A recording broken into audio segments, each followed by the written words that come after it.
دعوت و تبلیغ ہے. جو آ جائیں انہیں منظم کیجئے. یہ دھاگے جو ہے انہیں بٹ دے کر کوڑا بنائیے, پھر وہ کوڑا جو ہے باطل کے اوپر دے ماریے. بل نقذف بالحق علی الباطل فیدمغہ, یہ قرآن مجید میں سورہ انبیاء میں فرمایا, ہم حق کا کوڑا مارتے ہیں باطل کے سر پر جو اس کا بھیجا نکال دیتا ہے. پہلے کوڑا بناؤ. محمد عربی صلی اللہ علیہ وسلم نے کوڑا بنایا. جیسے ایک پرندہ جو ہے گھونسلہ بناتا ہے, ایک ایک تنکا لے کے آتا ہے. 10 برس میں تو بمشکل حضور کے پاس 100-125 آدمی ہوا تھا. 10 برس. اور محمد عربی صلی اللہ علیہ وسلم جیسے مبلغ اور داعی اور مربی اور مزکی 125 آدمی. پھر یہ ہے کہ راستے کھلے ہیں, جو آئے ہیں انہیں جوڑا ہے, بیعت لی ہے, مربوط بنایا ہے, منظم کیا ہے, ان کی تربیت کی ہے. اور پھر اب تک کے سارے مرحلے اور 12 برس تک مکے میں اگر تمہیں مارے مار سہو, جوابی کارروائی نہ کرو. تمہارے ٹکڑے اڑا دیں تب بھی ہاتھ مت اٹھانا, تمہیں زندہ جلا دیں تب بھی ہاتھ نہیں اٹھانا, جب تک کہ ہماری طرف سے اجازت نہ ہو. No retaliation, no raising of hands even in self defence. اس کو کہا ہے اقبال نے, با نشہ درویشی در ساز و دمادم زن. دعوت دیے جاؤ, تبلیغ کیے جاؤ, اپنی تربیت کرتے جاؤ, اپنا تزکیہ کرو, اپنے نظم کی پابندی کے خوگر بنتے چلے جاؤ, اپنی قوت بڑھاتے چلے جاؤ, لوگوں کی باتیں سنو اور برداشت کرو, گالیاں سنو اور دعائیں دو, پتھراؤ تم پر ہو تم پھول پیش کرو, تاکہ طاقت اتنی ہو جائے کہ اب کھلم کھلا مقابلے کے قابل اپنے آپ کو محسوس کرو. کیوں پختہ شوی خود را بر سلطنت جم زن, پھر اپنے آپ کو سلطنت جم پر دے مارو. یہ ہمیشہ کے لیے خانقاہی نظام نہیں ہے اسلام کا کہ بھئی یہی کرتے رہو نسلاً بعد نسل, بس یہ تربیت و تزکیہ ہی ہو رہا ہے. اس کے خلیفہ وہ, اس کے خلیفہ وہ, اس کے خلیفہ وہ, اس کے خلیفہ وہ, خلیفہ در خلیفہ ایک ہی کام چل رہا ہے. نہیں, اس تربیت سے, اس تعلیم سے, اس تلقین سے, اس تزکیہ سے, اس سب سے نتیجہ نکالنا ہے, طاقت فراہم کر کے پھر باطل سے ٹکرانا ہے. با نشہ درویشی در ساز و دمادم زن, چوں پختہ شوی خود را بر سلطنت جم زن. آخری بات عرض کر رہا ہوں. فرض کیجئے اللہ تعالی ہمیں توفیق دیتا ہے, اپنی جگہ فیصلہ کرتے ہیں اللہ کی بندگی کا, اور فرض کیجئے پاکستان جیسے ملک میں اگلے مراحل بھی اس حد تک طے ہو جاتے ہیں کہ 2 لاکھ افراد, میرے نزدیک یہ کم سے کم فگر ہے, نظام بدلنے کے لیے اس ملک کا, جس کی آبادی 10 کروڑ سے زائد ہے, 11 کروڑ ہے کہ 12 کروڑ ہے, لیکن 2 لاکھ افراد بھی اگر ان مراحل سے گزر چکے ہوں, اللہ کے بندے ہیں, فی الواقع ہیں, نام کے نہیں ہیں, حقیقت میں ہیں, اپنی ذات پر اپنے گھر میں اللہ کے دین کو, اللہ کی شریعت کو نافذ کر دیا.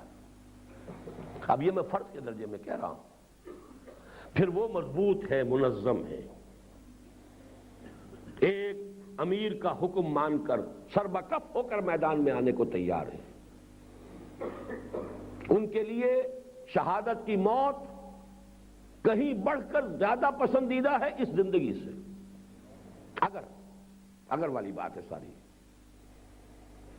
تو کیا کریں گے, اقدام کی شکل کیا ہوگی, آخری پش جس کو کہتے ہیں, نظام باطل پر آخری حملہ کس طور سے ہوگا. یہ آخری اقدام ہمیں سیرت النبی صلی اللہ علیہ وسلم میں ملتا ہے, قتال کی شکل میں, جنگ. میدان میں آؤ, باطل کو للکارو, تلواریں تلواروں سے ٹکرائیں, سر تن سے جدا ہوں, اور ہوئے. نوٹ کیجئے, بدر میں بھی اگر 70 مارے گئے ہیں کافر تو 13 آن دی سپاٹ صحابہ کرام بھی شہید ہوئے, اور ایک اور کے جو وہاں زخمی ہو گئے تھے واپس مدینہ جاتے ہوئے درمیان میں ان کا انتقال ہوا. 14 صحابہ شہید ہوئے. اور صحابہ کی ایک غلطی سے احد میں بالکل کانورس ہو گیا, ریورس ہو گیا معاملہ. 70 صحابہ شہید ہو گئے, جن میں حضرت حمزہ بھی ہے اور حضرت مصعب بن عمیر بھی ہے رضی اللہ تعالی عنہما. بہرحال وہاں جو معاملہ تھا آخری, وہ قتال کا تھا, جنگ کا تھا. یہاں اجتہاد کی ضرورت ہے, اور اجتہاد دنیا میں صرف وہاں کیا جاتا ہے جہاں کوئی نئی صورتحال پیدا ہو گئی ہو۔ اگر حالات وہی ہیں جو حضور کے زمانے میں تھے تو اجتہاد کر کے خامخواہ کا رسک مول لینا، اجتہاد میں خطا ہو سکتی ہے۔ کوئی مجتہد اس کا دعوے دار نہیں ہے کہ ہم سے خطا نہیں ہو سکتی، نہ امام ابو حنیفہ، نہ امام مالک، نہ امام شافعی، نہ امام احمد بن حنبل۔ اصول ہے ہمارے ہاں یہ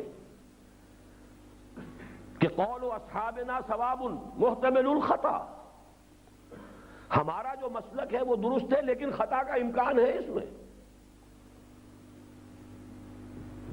وقول غیرنا خطا محتمل الصواب، اور دوسروں کا قول، دوسروں کا موقف غلط ہے لیکن امکان ہے کہ وہی صحیح ہو۔ تو اجتہاد میں تو خطا کا امکان ہے، اس لیے اصول ہے کہ مجتہد مخطی ہوگا، خطا اس سے ہو گئی ہو تب بھی اکیرا ثواب ملے گا، مصیب ہوگا، صحیح رائے تک پہنچ گیا تب تو دوہرا ثواب ملے گا۔ تو ظاہر بات ہے کہ رزق جس میں ہے خطا کا وہ تو وہی لیا جائے گا جہاں صورتحال نہیں ہے۔ تو دیکھنا یہ ہے کہ کیا واقعتاً ہمارے ہاں صورتحال نہیں ہے، کس کس اعتبار سے ہے۔ میرا دعویٰ یہ کہ ہے، کس کس اعتبار سے ہے۔ نمبر ایک، وہاں معاملہ سیدھا سیدھا تھا، ایک طرف اہل ایمان ایک طرف کافر، کلیئر کٹ۔ آج حسنی مبارک بھی مسلمان، یاسر عرفات بھی مسلمان، شاہ فہد بھی مسلمان، بھٹو صاحب بھی مسلمان، بے نظیر بھی مسلمان، اسلام کے لیے کام کرنے والے صوفی محمد بھی مسلمان۔ تو یہاں تو قانونی اعتبار سے تو مسلمان مسلمان کے مقابلے میں۔ نمبر دو، اس وقت کوئی ملکی سطح پر کوئی اسٹیبلشڈ حکومت نہیں تھی، تھوڑی بہت حکومت نام کی شے صرف مکے میں تھی کہ وہاں ایک پارلیمنٹ تھی، ایک قبیلہ تھا، ان کا دار الندوہ تھا، ان کے کچھ آفیسز بھی تھے، مناصب تھے۔ باقی پورے عرب میں تو کوئی نظام ہی نہیں، کوئی حکومت نہیں، کوئی سٹینڈنگ آرمیز نہیں، کچھ نہیں۔ والنٹیئرز کا مقابلہ والنٹیئرز سے تھا۔ 1000 جو مکے سے چل کر آئے تھے میدان بدر میں، وہ بھی والنٹیئرز تھے، وہ کوئی سٹینڈنگ آرمی تو نہیں تھی۔ ادھر سے 313 تھے، وہ بھی والنٹیئرز تھے۔ تو 313 کے مقابلے میں 1000، اور فرق نوٹ کر لیجئے جو اسلحہ کا تھا، تو ایک کے مقابلے میں 10 شمار کر لیں، 20 شمار کر لیں، 100 شمار کر لیں، اس سے زیادہ تو فرق نہیں تھا نا۔ اور آج کیا ہے، شاہ فہد کے خلاف ذرا کوئی تحریک چلا کر دیکھیے، پوری فوج، پوری حکومت، پوری ایئر فورس یہ ساری کی ساری کچل دے گی کہ نہیں آپ کو؟ سٹینڈنگ آرمیز، اسلحہ کے انبار، ایئر فورس۔ اگر ذرا معاملہ، یہاں ہیلی کاپٹرز تو بالاکنڈ میں بھی استعمال ہو گیا، ذرا سا طول کھینچ جاتا تو کیا ایئر فورس استعمال نہ ہوتی؟ بلوچستان میں ہوئی تھی کہ نہیں ہوئی تھی؟ وہ دوسرا جھگڑا تھا لیکن تھا بہرحال اختلاف کا معاملہ تھا نا، ایئر فورس۔ اور یہ جو ہما میں پورا شہر تہس نہس کر کے رکھ دیا تھا، جو حافظ الاسد نے ایئر فورس استعمال کیا الاخوان المسلمون کے خلاف۔ اس اعتبار سے یہ معاملہ فیزیبل نہیں رہا، قابل عمل نہیں۔ تو متبادل کیا ہے، اجتہاد کیا ہے؟ وہ اجتہاد ہے جس کی کہ ایک مثال ایرانیوں نے پیش کر دی ہے، اور ہمیں حق لینا ہے چاہے کہیں سے ملے۔ الحکمت ضالۃ المومن هو احق بها حیث وجدها، جہاں سے ملے، چین سے ملے، چین سے لے لو۔